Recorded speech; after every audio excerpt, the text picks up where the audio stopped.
आज हम वेदांत दर्शन के एक बहुत ही गहरे और दिलचस्प सवाल को समझने वाले हैं। सोचिए, जो चीज इस पूरी कायनात का स्रोत है, जो परम सत्य है, वो एक ही वक्त में ऐसा कैसे हो सकता है कि उसमें कोई गुण ही ना हो और साथ ही उसी में दुनिया के सारे बेहतरीन गुण भी हों। तो ये जो पहेली है ना, ये सुनने में एक कंट्रडिक्शन, एक विरोधाभास लगती है कि नहीं?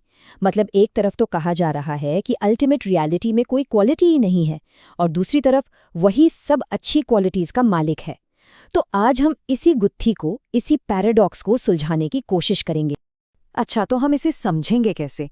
सबसे पहले तो ये देखेंगे कि ये असल में एक ही सच्चाई को देखने के दो अलग अलग नजरिए हैं।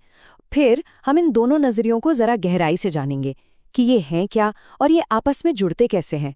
हम ये भी देखेंगे कि दुनिया के दूसरे फिलॉसफिकल ट्रेडिशंस में इस तरह के आइडियाज हैं या नहीं।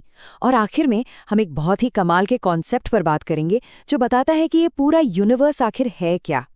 तो चलिए शुरू करते हैं। देखिए, सबसे पहले एक बात साफ कर लेते हैं।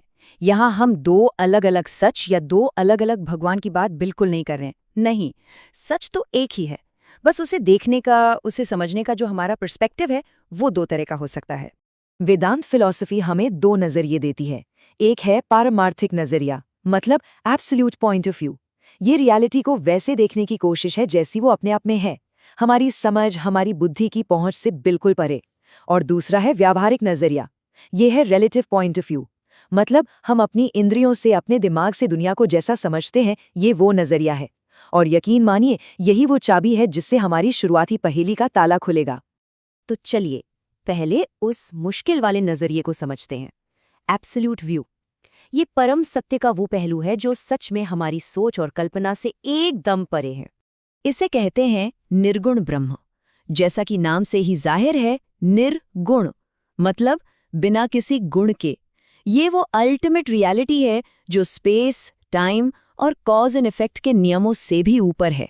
सोचिए, जिसका कोई फॉर्म नहीं है, जो कभी बदलता नहीं है और जिसे आप किसी भी क्वालिटी या एट्रीब्यूट से डिफाइन ही नहीं कर सकते। तो सवाल उठता है कि अगर हम बता ही नहीं सकते कि वो क्या है, तो उसे समझे कैसे? यहीं पर एक बहुत इंटरेस्टिंग कॉन्सेप्ट आता है, नेति। नेति इसका मतलब है ये भी नहीं, ये भी नहीं। क्योंकि वो अल्टीमेट रियलिटी हमारी इस दुनिया की किसी भी चीज जैसी नहीं है, तो हम सिर्फ ये बताकर उसकी तरफ इशारा कर सकते हैं कि वो क्या नहीं है। जैसे वो टाइम के अंदर नहीं है, उसका कोई शेप या साइज नहीं है, उसका कोई कारण नहीं है। हम हर चीज को नकारते चले जाते हैं। और इस आइडिया को स्वामी विवेकानंद ने बहुत ही खूबसूरती से समझाया है।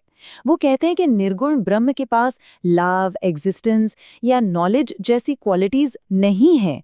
नहीं, बल्कि वो खुद लव है, वो खुद एग्जिस्टेंस है, वो खुद नॉलेज है। देखिए, आग के पास गर्मी होना एक बात है और आग का खुद गर्मी होना दूसरी बात है। ये फर्क बहुत गहरा है। वो क्वालिटीज को रखता नहीं है, वो क्वालिटीज का सार है, उसका एसेंस है। ठीक है, तो ये तो हुआ निर्गुण ब्रह्म। अब आते हैं दूसरे नजरिए पर, जो हमारे लिए समझना और जिससे कनेक्ट करना कहीं ज्यादा आसान है। ये परम सत्य का वो चेहरा है जो हमें इस यूनिवर्स के क्रिएटर के तौर पर दिखता है। इसे कहते हैं सगुण ब्रह्म। सगुण मतलब गुणों के साथ। ये ईश्वर का वो रूप है जिसे हम अपने मन में सोच सकते हैं, जिससे हम प्रार्थना करते हैं। एक पर्सनल गॉड जो इस दुनिया का क्रिएटर है और जिसमें दुनिया की सारी अच्छी क्वालिटीज मौजूद हैं। तो सगुण ब्रह्म में कौन कौन से गुण हैं? वो सर्वशक्तिमान है, मतलब ऑल पावरफुल। वो सर्वज्ञ है, ऑल नोइंग। वो सर्वकृपालु है, सर्वव्यापी है, मतलब हर जगह मौजूद है। और परमानंद का स्रोत है। एसेंशियली ये ईश्वर का वो कॉन्सेप्ट है जिसमें हर अच्छी क्वालिटी अपनी परफेक्ट और मैक्सिमम लिमिट पर मौजूद है।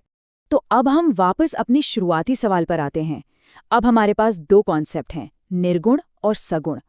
तो देखते हैं कि ये दोनों मिलकर उस पैराडॉक्स को कैसे सॉल्व करते हैं और ये कैसे एक ही सिक्के के दो पहलू हैं। ये स्लाइड इस पूरे आइडिया का सार है। देखिए, ये दो अलग अलग भगवान नहीं हैं, बिल्कुल नहीं।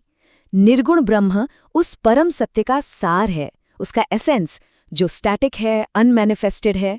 और सगुण ब्रह्म उसी सत्य का गुण है, उसका एट्रीब्यूट जो डायनामिक है, मैनिफेस्टेड है।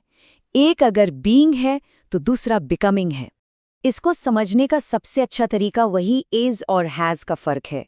निर्गुण ब्रह्म एग्जिस्टेंस है, सगुण ब्रह्म एग्जिस्टेंस रखता है। निर्गुण ब्रह्म लव है, सगुण ब्रह्म लव रखता है। ये एक बहुत ही सटल लेकिन बहुत ही प्रोफाउंड डिस्टिंक्शन है। चलिए अब थोड़ा जूम आउट करते हैं और देखते हैं कि क्या इस तरह की फिलॉसफिकल पहेलियां सिर्फ ईस्ट में ही हैं, और इसी के साथ एक बहुत बड़ी गलतफहमी को भी आज दूर करेंगे। ये जानना काफी दिलचस्प है कि एक इनफाइनाइट गॉड को हमारे लिमिटेड शब्दों में कैसे डिस्क्राइब किया जाए। ये प्रॉब्लम सिर्फ वेदांत की नहीं है।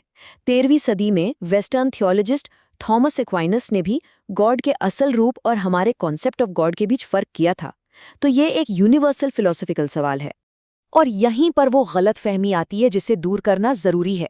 अक्सर हिंदू धर्म को पॉलीथियस्टिक कहा जाता है, मतलब जिसमें बहुत सारे अलग अलग भगवानों की पूजा होती है, पर यह समझ अधूरी है। इसके लिए ज्यादा सही शब्द है पॉलीथेरियन मोनोथीज्म। इसका मतलब है कि विश्वास एक ही परम ईश्वर में है, यानी सगुण ब्रह्म, जो खुद को अनगिनत रूपों और पर्सनालिटीज में प्रकट करता है, जैसे शिव, विष्णु या काली। इस टेबल से ये बात और साफ हो जाती है। देखिए, जुडाइज्म और इस्लाम यूनिटेरियन मोनोथियज्म को फॉलो करते हैं, एक गॉड एक पर्सन। क्रिश्चियनिटी ट्रिनिटेरियन है, एक गॉड 3 पर्सन। और वेदांत परंपरा पॉलीपिजिटेरियन है, एक गॉड लेकिन उसके रूप अनेक हैं। चलिए अब हम इस पूरी फिलॉसफी से निकले एक बहुत ही खूबसूरत और पोएटिक आइडिया के साथ इसे खत्म करते हैं।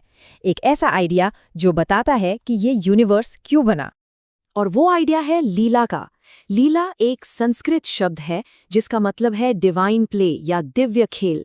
ये कॉन्सेप्ट कहता है कि इस यूनिवर्स का बनना कोई मजबूरी या कोई सोची समझी प्लानिंग नहीं थी, बल्कि ये तो ईश्वर का एक स्पॉन्टेनियस, एक फ्री और खुशमिजाज खेल है, एक क्रिएटिव एक्ट है।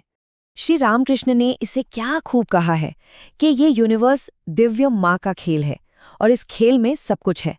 खुशी भी है, गम भी है, अच्छाई है तो बुराई भी है, ज्ञान और अज्ञान दोनों इसी खेल का हिस्सा हैं। ये सारी डुअलिटीज उस एक बड़े कॉस्मिक प्ले का पार्ट हैं। तो ये सारी बातें हमें एक बहुत ही बड़े और गहरे सवाल पर लाकर छोड़ देती हैं। अगर ये पूरी की पूरी रियलिटी एक डिवाइन प्ले है, एक लीला है, तो फिर ये खेल आखिर है क्या, और इस खेल में हमारा रोल क्या है? इस सवाल के साथ मैं आपको छोड़े जाता हूं, जरूर सोचिएगा।